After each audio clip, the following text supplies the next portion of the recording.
Good morning to you.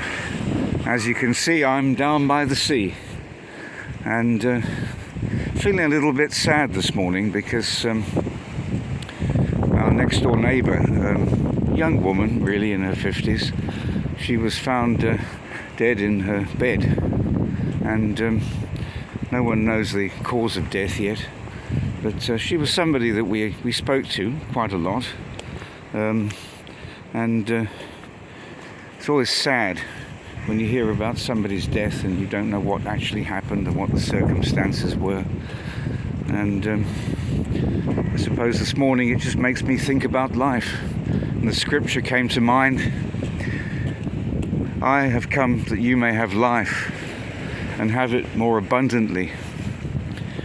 To be really honest, I don't know that I really had the opportunity to speak the straight gospel to her, because I think she was somebody that suffered from possibly anxiety and depression, and sometimes when you see somebody and they don't really want to speak to you, you know that there's something that's not quite right, and there's a barrier that goes up, isn't there, with people, and it's a sad thing when these things happen, but they happen all the time. And sometimes they happen to people that are close to us, and that is the hard thing.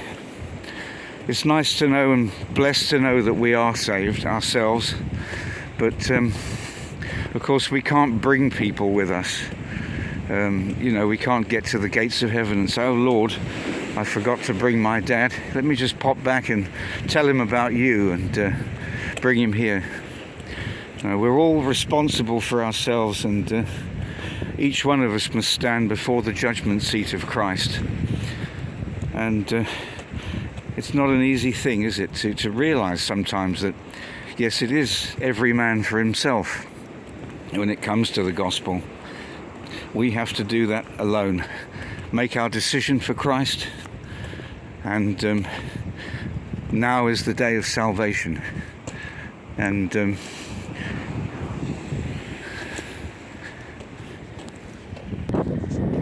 it's a very specific choice that we all make, and of course we all have that free will. But what strikes me more, I think, is when something like that happens, it makes you realise more and more how important it is, how imperative it is to speak the gospel of Jesus to people. We've been given that commission, and I don't think we always take it seriously enough. Those of us that are in work or are in regular contact with lots of people maybe that we've known for a long time, and they don't know that we're Christians, and maybe that's a wake-up call for all of us too, especially in the days we're in. I always allude to these last days because they are the days of closing, the days when we can see around us how time seems to be accelerating and events seem to be accelerating. And that means really for us that we need to be able to be seeking God more and more, asking him what it is he wants us to do with regard to speaking to certain people, bringing them in before the ark door closes. And I've often mentioned the ark door, haven't I? I've often said that the door is closing, and the opportunity is always now. Jesus said, "I have come that you may have life." And what is that life? It's far more than what we've got here. People sometimes in the comments often say to me, but is it some sort of ethereal thing? In fact, somebody wrote me a very long comment concerning that, and they were saying how bored they thought they would get if they were in heaven, just sitting on a cloud and playing a harp all day, and maybe after 500 years or so, what on earth would they want to do with their time?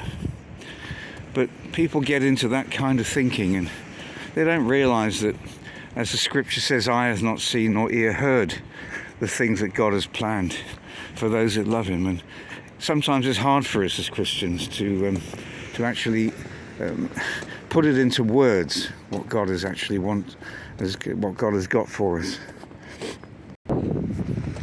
I'm quite sure that it's got much more to do with having a real purpose than we can really imagine.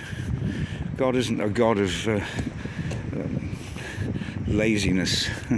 He isn't a God that just says, well, once you get saved, all you need to do is just relax and there'll be nothing to do in the eternal kingdom. I don't believe that. I believe God's got some plans for us that we've yet to understand.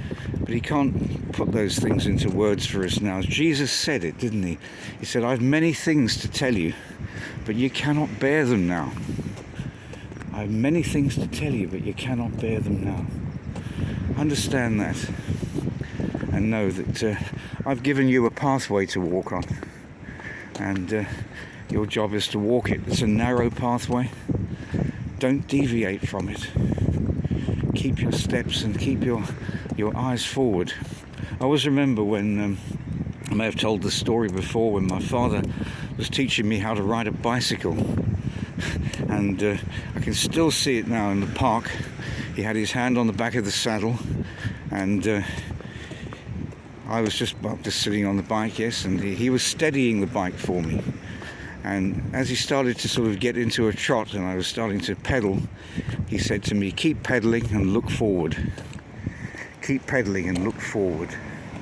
And he kept saying that and repeating it, and eventually he let go of the saddle, and there I was. And it's very much like that, isn't it? I think when we've become Christians, the Lord teaches us through his word and he nurtures us.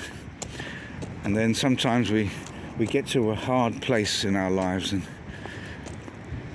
we've got a resource behind us. He's taught us how to walk that narrow way, and we know how to pick up the scriptures. And that's the important thing, is that we know how to pick up the scriptures. We know how to walk. And he's training us all the time. He never lets go. He'll hold that saddle if he sees that you're going to fall off, because he knows that you're trusting in him.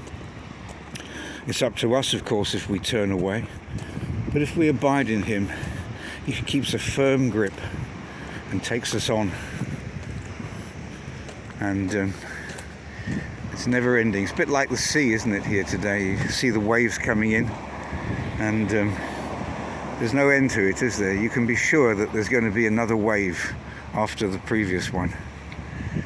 You don't even have to have faith. You can just look and see. And that's God's way.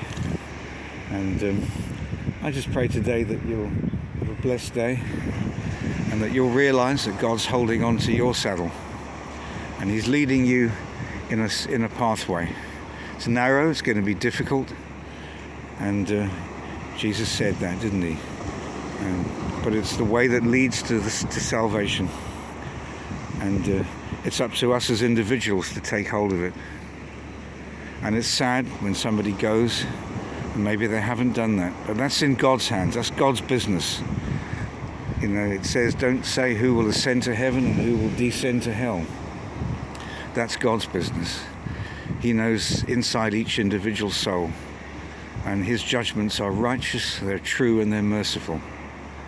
So we just need to hold on to that. Hold on to what we understand and not try to go beyond that, because we haven't been given that knowledge. We know that there's a purpose for us here, and we need to fulfill that purpose. So I commit that to you today, and pray that your day's blessed.